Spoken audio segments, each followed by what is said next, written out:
Man, if you watched that Ravens game, you could almost feel every fan taking a deep breath before daring to say anything about that offensive line, because it was one of those days where the offense looked like it kept tripping over its own shoelaces. People were furious online, firing off messages that made it clear they were suffering right along with the team. And in the middle of all that frustration, one comment summed up the entire fan base's mood, asking how someone wearing number 95 could possibly slip through the weekly game planning cracks. It was a desperate cry disguised as sarcasm, because everyone knew Myles Garrett would influence the game, but no one expected it to be that overwhelming. And look, any dominant defender is going to find his moments during a game, especially someone in the kind of unreal season Garrett is having.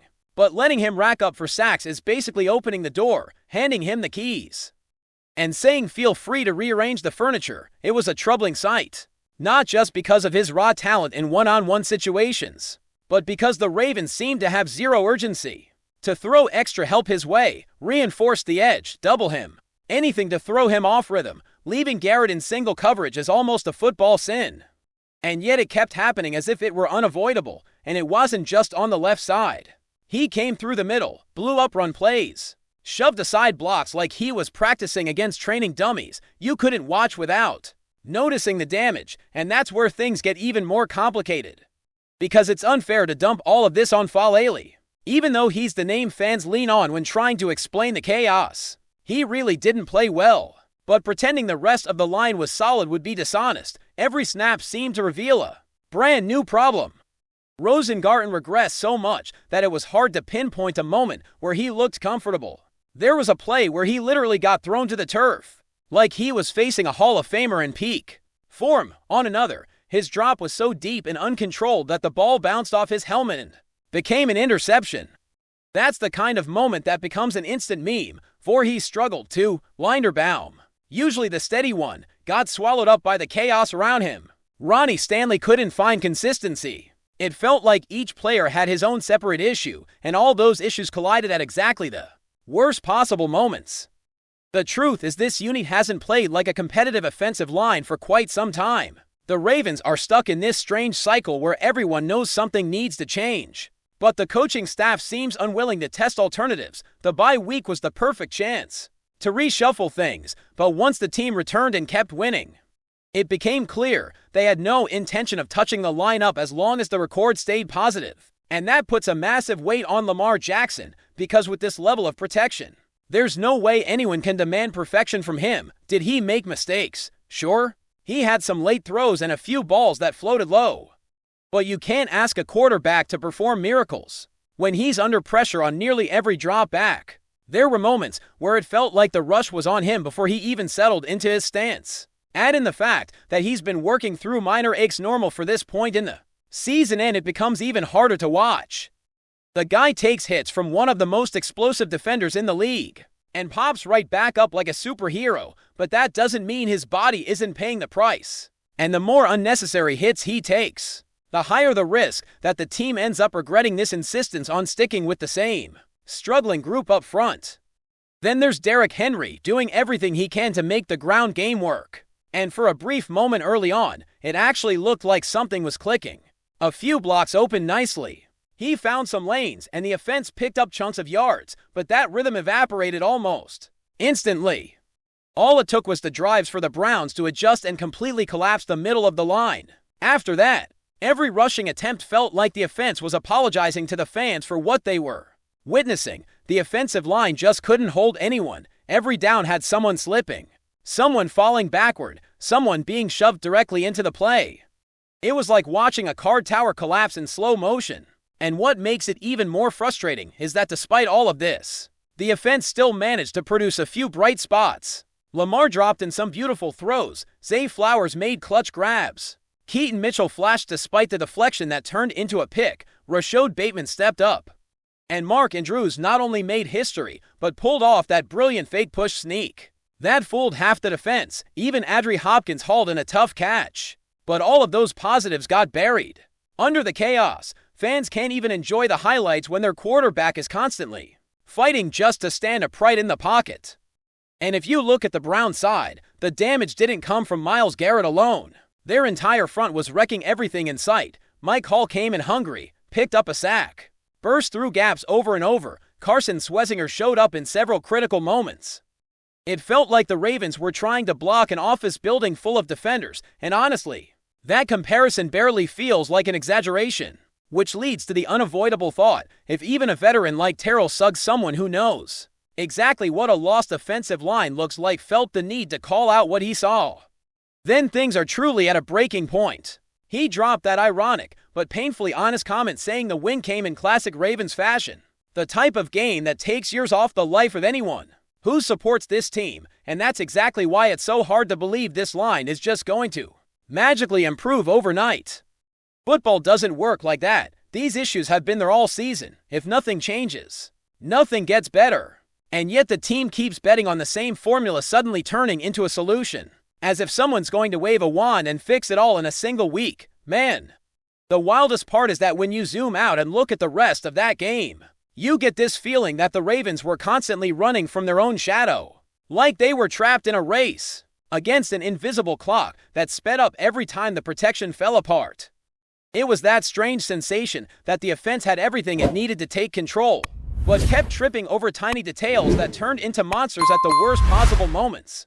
And you could see that weight on Lamar's posture, because even when he dodged the pressure and conjured something out of thin air, it looked like he was carrying a boulder on his back, knowing that any mistake would instantly become fuel for criticism or panic. And when you go back through each drive, it becomes obvious that the Ravens never managed to dictate the rhythm.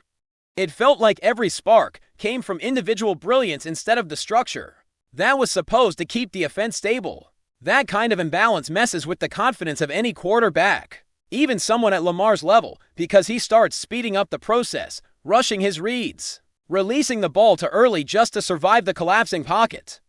And when that happens, the entire timing of the offense shatters. Receivers begin adjusting routes in improvisation mode. The play caller becomes conservative to avoid disasters, and the whole unit loses its balance in that environment. The run game becomes nothing more than a mirror reflecting the chaos. Derrick Henry showed flashes of that ridiculous power on his early touches, dragging defenders and breaking tackles, but it didn't take long to realize he wouldn't have even half the space needed to impose himself the way he can. Every attempt was swallowed by a breakdown right in the middle of the line, and whenever they tried bouncing runs outside, the edge pressure showed up so fast that it felt like the defender was lined up in the backfield before the snap. Even Keaton Mitchell, who always brings that jolt of explosiveness, had a couple of promising moments, but nothing could grow because the foundation of the play simply wasn't there. It is impossible to demand consistency from a ground game when the offensive line can barely complete its first layer of blocking. Meanwhile, the Ravens' defense did everything within reason to keep the team afloat, but you can imagine how draining it is when the offense can't stay on the field. They kept getting thrown back into action, often right after drives that lasted barely longer than a timeout, and still, they held on.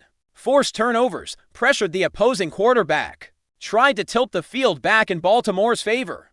But no defense can carry that burden for full quarters without the physical and mental toll punching through eventually, and the fans felt that. Every stalled drive brought a mix of frustration and dread, because everyone remembers the pattern from past seasons. How promising starts were derailed by issues that could have been solved with one timely adjustment, but instead snowballed until the entire season crumbled. Nobody wants to watch that same tragedy repeat itself, especially now when the roster has the talent to fight at the top of the conference. But as long as the offensive line continues performing at this level, the fear of another wasted season hangs over the team like a permanent shadow. And that leads to the big question that's taking over every conversation among fans. Can you really stick with this same group? Can you honestly trust that the unit is just going to figure things out without any significant change? Because it is already clear that it is not an effort issue. It is not about desire. It is a technical problem, a collective problem, a structural problem. Something that in many cases only improves with new pieces, new philosophies, or at least deep adjustments to the protection scheme, and none of that seems to be on the table right now. And when you consider how long the season is, and how every hit on the quarterback leaves a mark, not only physically but emotionally, it becomes even harder to accept that the team is willing to risk so much. Lamar is the heart of the offense, the engine that keeps everything moving. He cannot be treated like someone who feels no damage. Like it is normal for him to absorb hit after hit just to keep the team competitive. Every time he gets up limping, shaking his arm, taking a deep breath after another heavy collision, the entire fan base holds theirs too, knowing that a single play could alter the fate of the season. And the wildest part is that despite all of this, the Ravens still keep finding ways to win. It feels like they live in this controlled chaos where everything goes wrong. But then a miraculous play appears out of nowhere, something so absurd that it prevents total collapse, but that kind of survival football does not last, sure. It is exciting, it makes great clips and sparks endless debates, but it does not work in January. It does not work against teams who punish mistakes instantly. It does not work in games where the protection needs to last more than 2 seconds. And it definitely does not work when you face defenses that dissect every inch of your offense and know exactly where your weak spots are. And that is the reflection nobody in the building can ignore. It does not matter how many wins they stack, how much magic Lamar creates, how explosive the offense can look in small bursts. If the foundation is cracked, everything above it eventually collapses, and right now, that foundation is the offensive line, and it is buckling from every angle. The real question now is whether the coaching staff will confront the issue head-on or keep betting that the season will fix itself because the talent is there, the desire is there. But as long as the protection looks like this, the entire team is walking on the edge, hoping the next hit is not the one that erases their chance to chase something bigger. The blueprint for something special is there, sitting right in front of them.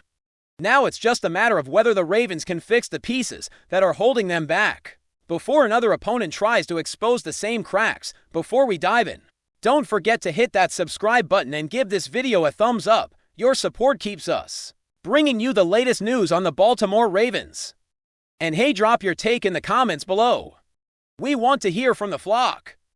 Zay Flowers has set the sports world buzzing with a swirling rumor that refuses to die down. According to whispers coming from league insiders, the explosive young receiver may be entertaining talks with a team that would shake the AFC North to its core. Ravens fans, already anxious about the team's long-term plans, have been left stunned by suggestions that Flowers could be exploring a path straight into the arms of a divisional rival. Nothing is confirmed, of course, but the noise has grown too loud to ignore. What began as a stray comment from an anonymous source has turned into a full-blown storm, circulating through social media, talk shows, and locker room chatter. Some claim Flowers has grown frustrated with his role and is seeking a system where he could be featured more prominently. Others insist this is nothing more than posturing leverage to secure future considerations or simply a way to test the waters of his rising value. Still, the idea of an ascending star walking into enemy territory has created a ripple of panic in Baltimore. The thought of seeing Flowers lined up in different colors, catching passes against his former teammates, has been enough to spark heated debates among fans and analysts alike.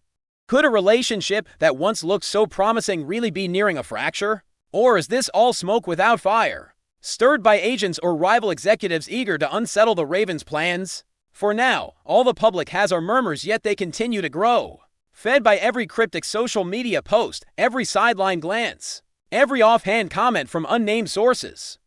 Whether reality or illusion, the rumor has become a storyline of its own, leaving the division on edge and the Ravens faithful holding their breath. One thing is certain, if Zay Flowers truly is negotiating with a rival, the AFC North may be headed for one of its most dramatic plot twists in recent memory.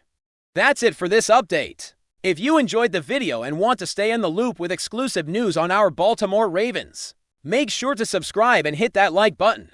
We'd love to hear what the flock thinks. Drop your thoughts in the comments. See you in the next one.